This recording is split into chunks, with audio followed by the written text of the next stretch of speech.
Ani ay pinaskuhan alang sa mga trabahante dinhi sa Central Visayas. Giaprubahan na karong adlaw sa Regional Tripartite Wages and Productivity Board kun RTWPB ang aumento sa suhulan sa mga minimum wage earners. 18 pesos ang wage adjustment matag adlaw.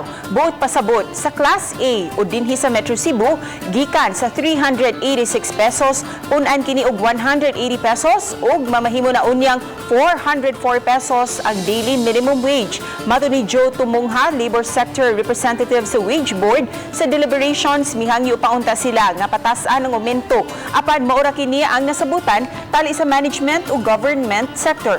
Gawas niini giaprubahan usab sa Wage Board ang suhulan sa mga kasambahay o katabang dinhi sa Class A sector kun Metro Cebu 5,000 pesos kada buwan ug 4,000 pesos sa gawas sa Metro Cebu ug mga probinsya sa Central Visayas. Ang wage increase imantala pa sa Wage Board o ipahibaw sa NWPC o National Wages and Productivity Commission.